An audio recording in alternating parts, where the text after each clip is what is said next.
Bom dia, amada Igreja do Senhor, a paz do nosso Senhor Jesus Cristo. Vamos iniciar agora mais uma escola bíblica dominical. O tema de hoje é a luta interior do crente. Vamos iniciar? Em Romanos 7, Paulo fala claramente sobre a luta que acontece no coração do ser humano. E que luta é essa? É a luta da natureza carnal contra a natureza espiritual. Nessa passagem, Paulo diz que quer fazer o bem, mas o pecado que vive nele o leva a fazer o mal. E essa luta era angustiante para ele, assim como é para nós nos dias atuais. Em Romanos 7, 24, Paulo fala: Como sou infeliz! Quem me livrará deste corpo que me leva para a morte? Vamos verificar quais são as obras da carne? As obras da carne são prostituição, que é o comércio habitual ou profissional da relação sexual, impureza, é aquilo que é sórdido, aquilo que é imundo, lascívia, luxúria, libidinagem, né? Idolatria, que é adorar a ídolos, ou colocar qualquer coisa ou pessoa acima de Deus. Feitiçaria, né? Emprego de feitiços. Inimizade, que é a falta de amizade. Porfia, que são discussões. Ciúme, desejo de posse, rivalidade, despeito, né? A ira, que é a cólera, a raiva. Discórdia, que é a desarmonia, o desentendimento. Dissensão, divergência de opiniões levada a extremo. Facção, que é divergência, divisão. Inveja, que é o desejo de possuir o bem alheio. Bebedice, o vício da embriaguez. E a glutonaria, que é a qualidade do glutão, aquele que come muito e com avidez, voracidade, né? Vocês se lembram da pergunta de Paulo que fizemos acima? Como sou infeliz! Quem me livrará deste corpo que me leva para a morte? Ele está perguntando assim: quem me livrará das obras da carne? Quem me livrará da prostituição, da impureza lasciva, idolatria, inveja, bebedice? Quem me livrará das obras da carne? Em seguida, ele dá a resposta. Em Romanos 7, 25, ele fala: que Deus seja louvado, pois Ele fará isso por meio do nosso Senhor Jesus Cristo. Glória a Deus! Ele mostra o problema e em seguida ele dá a solução para esse problema.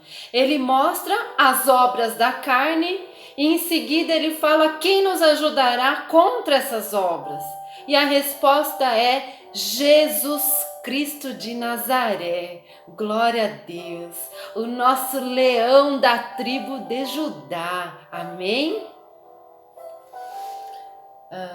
Quando recebemos Jesus Cristo como Senhor e Salvador das nossas vidas, nós sabemos que passamos a ser templos do Espírito Santo de Deus. Então nós precisamos estar cada vez mais juntinhos de Deus, em oração, em jejum, lendo a palavra, para que o Espírito de Deus possa nos ajudar nessa luta da carne contra o Espírito. É o Espírito Santo de Deus que nos ajudará nessa luta, que nos ajudará a vencer essa luta. né? Pois só assim a natureza espiritual será vencedora. Vamos ver o que está escrito em Romanos, capítulo 8, versículos 5 e 6? Porque as pessoas que vivem de acordo com a natureza humana têm a sua mente controlada por essa mesma natureza. Mas as que vivem de acordo com o Espírito de Deus têm a sua mente controlada pelo Espírito. Amém? Vamos verificar quais são os aspectos do fruto do Espírito?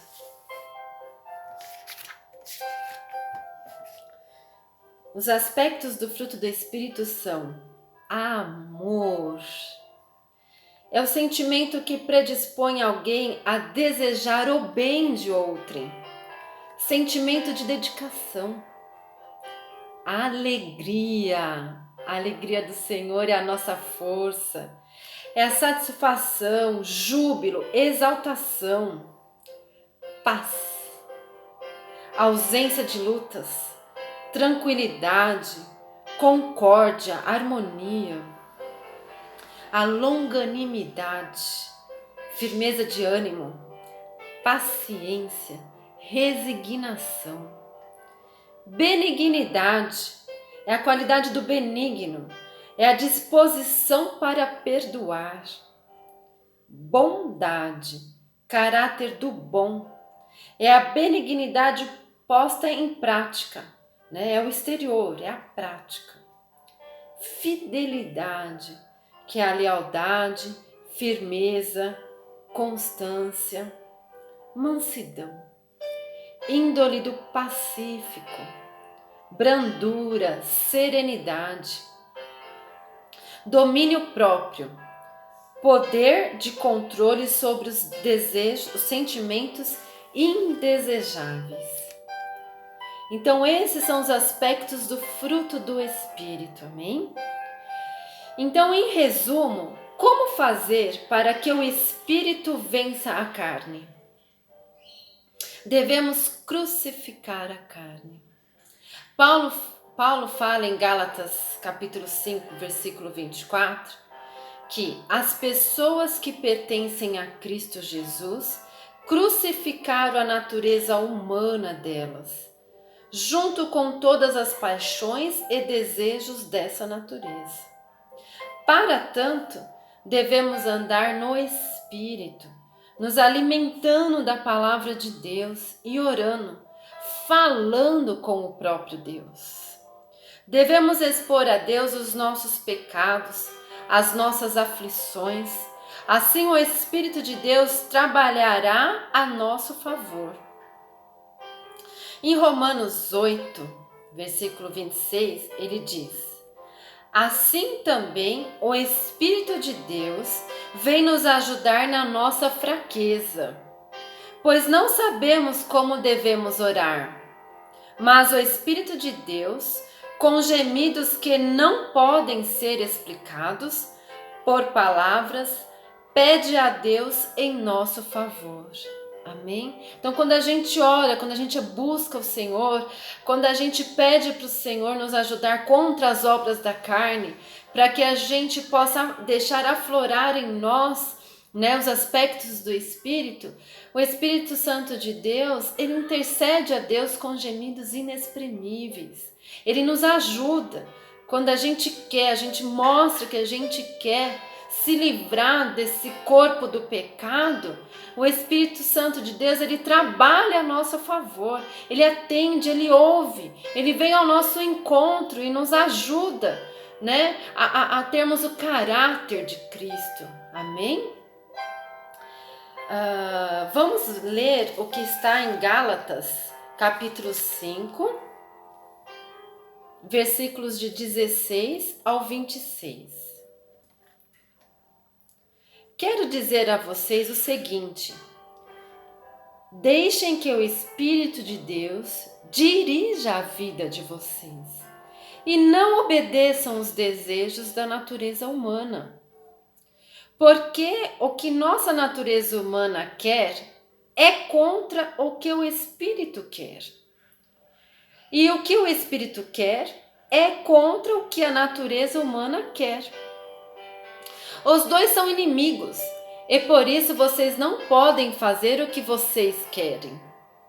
Porém, se é o Espírito de Deus que guia vocês, então vocês não estão debaixo da lei. As coisas que a natureza humana produz são bem conhecidas.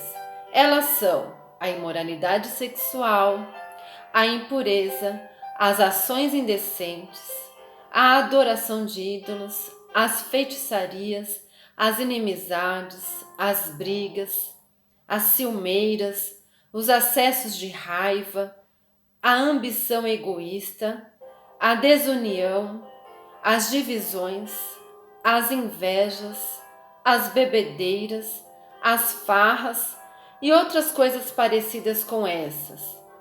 Repito o que já disse: o que fazem essas coisas não receberão o reino de Deus. Mas o Espírito de Deus produz o amor, a alegria, a paz, a paciência, a delicadeza, a bondade, a fidelidade, a humildade e o domínio próprio.